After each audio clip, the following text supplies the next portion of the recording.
Bienvenue pour cette nouvelle séquence des paroles de la vie éternelle avec Marc Joseph. Aujourd'hui, nous sommes le 1er mai 2025. Et ce jour du 1er mai 2025 est pour toi un jour de grâce, un jour de victoire, un jour de bénédiction, parce que Jésus-Christ est dans ta vie. Alors, pas de panique.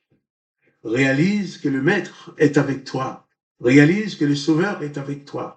Réalise que Jésus-Christ est présent dans ta vie. Réalise que Jésus-Christ t'accorde toutes sortes de victoires.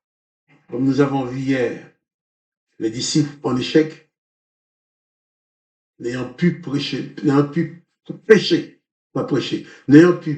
même un petit poisson, Jésus-Christ est venu, il a transformé cet échec en réussite. Ils avaient un très grand nombre de poissons. Et en plus, Jésus-Christ a cuisiné. Il les a invités à manger. Il leur a dit, venez, mangez. Non seulement Jésus-Christ leur a préparé du poisson, il leur avait apporté du pain aussi. Ils ont bien mangé. Donc Jésus-Christ connaît tes besoins. Il prépare pour toi des choses que tu ne connais pas. Mais seulement, tu ne peux entrer en possession de ces choses que par la foi en Jésus-Christ. En plaçant ta foi en lui, tu verras qu'il serait capable de tout transformer. Même là où tu as été traumatisé, il serait capable de te guérir, de te sauver, de te libérer. Jean chapitre 21, il va lire au verset 15. Après qu'ils eurent mangé, Jésus dit à Simon-Pierre, Simon, fils de Jonas, m'aimes-tu plus que de m'aimes ceci? Simon lui répondit, oui, Seigneur, tu sais que je t'aime. Jésus lui dit, paie mes agneaux. Il lui dit une seconde fois, Simon, fils de Jonas, m'aimes-tu? Pierre lui répondit, oui, Seigneur, tu sais que je t'aime. Jésus lui dit, paie mes brebis. Il lui dit pour la troisième fois, Simon, fils de Jonas, m'aimes-tu?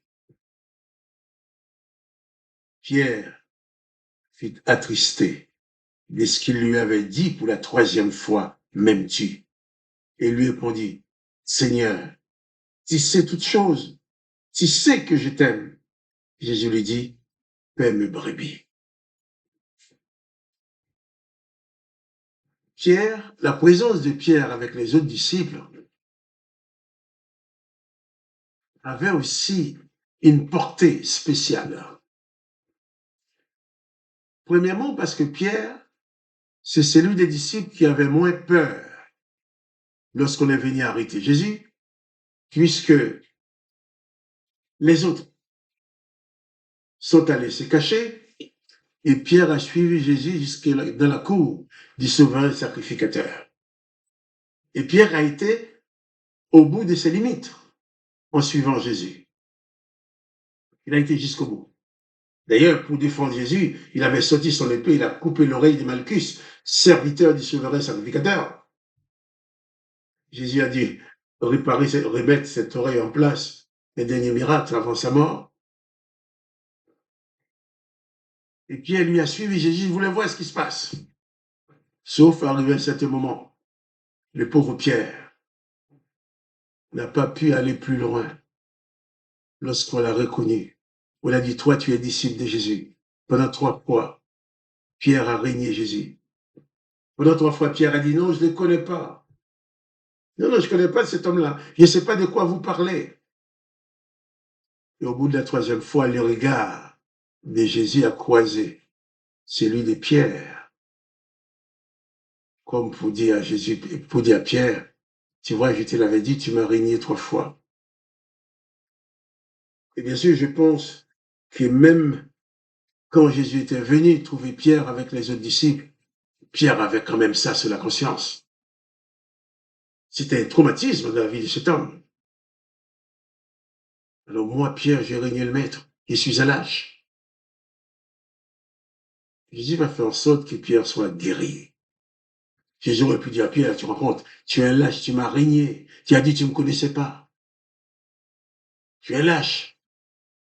Non, Jésus n'a rien reproché à Pierre. Au contraire, le texte nous dit, au verset 12, le texte nous dit, au verset 15, après le repas, Jésus invite Pierre à sa table. Quelqu'un qui t'a trahi. De la façon Pierre a fait avec Jésus-Christ. Est-ce que tu vas vouloir le recevoir à ta table? Est-ce que tu vas vouloir l'inviter à manger avec toi? C'est ce que Jésus-Christ a fait. Il a invité Pierre à manger.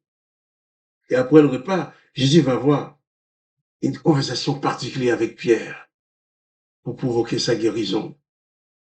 Le texte nous dit, après qu'ils eurent mangé, Jésus dit à Simon, après qu'ils eurent mangé, Jésus dit à Simon, Pierre, Simon, fils de Jonas, m'aimes-tu plus que ne m'aime ceci?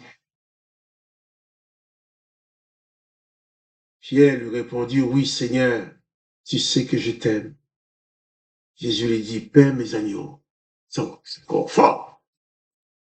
Le traître qui t'a trahi. Tu l'obliges à confesser son amour pour toi après t'avoir trahi. Et tu lui dis, tu le confies tes agneaux, tes biens. Jésus lui dit pour une seconde fois, Simon Pierre, fils de Jonas, m'aimes-tu? Pierre lui répondit, oui Seigneur, tu sais que je t'aime. Jésus lui dit, paie mes brebis. Jésus confie à Pierre de s'occuper de ses agneaux, de ses brebis. Il lui dit pour la troisième fois, Simon, fils de Jonas, m'aimes-tu? Alors là, Pierre fut attristé de ce qu'il lui avait dit pour la troisième fois, m'aimes-tu? Mais Seigneur, tu ne me crois pas? Simon répondit, Seigneur, tu sais toutes choses, tu sais que je t'aime. Jésus lui dit, paie mes brebis. Pierre avait régné Jésus 3 fois. Jésus l'a conduit à confesser son amour pour lui 3 fois, comme pour guérir complètement l'âme de cet homme. Tu vas finir par dire, mais Seigneur, mais tu sais bien que je t'aime, tu connais mon cœur. Oui, Jésus connaît ton cœur. Il connaît les pensées de ton cœur. Tu as commis des erreurs. Jésus connaît tes erreurs, mais il continue à t'aimer quand même. Tu n'as pas fait les choses parfaitement. Jésus le sait, mais ça ne l'empêche pas de t'aimer. Tes erreurs, tes péchés, tes débordements ne sauraient jamais dépasser les limites de la grâce. Car nous ne connaissons pas les contours de la grâce de Dieu. C'est pour cela qu'il soit pour toi, pour les autres. Ne te juge pas, ne te condamne pas. Si tu as commis une erreur, reconnais ton erreur. Mais approche-toi de Jésus, il t'accueillera toujours. Si l'autre a commis une erreur, ne le juge pas, ne le condamne pas. Ne l'envoie pas en enfer dans ta bouche. On dit, mais celui-là, il ira en enfer. Il ira en enfer, celui-là. Mais qui es-tu pour dire que l'autre va en enfer? As-tu la maîtrise et la grâce de Dieu? Non. Moi non plus. Donc, acceptons que Jésus-Christ nous accorde sa grâce. Nous sommes sauvés par sa grâce. Acceptons que tous les autres ont le droit aussi d'être sauvés par sa grâce. Tous les autres peuvent être sauvés par sa même grâce. Parce que dans la grâce de Jésus-Christ, il n'y a aucune notion de mérite. C'est le pardon, c'est la grâce, c'est la bonté du Père qui veut que tu sois sauvé et que tu accèdes à la vie éternelle, contrairement à la condamnation. Et l'Éternel des jamais avait mis sur ta vie. Jésus-Christ dit, celui qui croit en moi vivra éternellement. C'est valable pour toi et pour tous les autres. Mais crois en Jésus-Christ pour toi-même. Et témoigne de ta foi pour amener d'autres à croire en lui. Que tu sois un disciple accompli pour Jésus. N'aie pas porté de traumatisme dans ta vie. Car ton amour pour Jésus a le pouvoir de te guérir. L'amour de Jésus dans ta vie a le pouvoir de te sauver. Que le nom de Dieu le Père soit glorifié. Et que toi tu sois béni. Attends-moi, je te dis, pas de panique. Le Christ est avec toi. Et à demain, pour les paroles de la vie éternelle.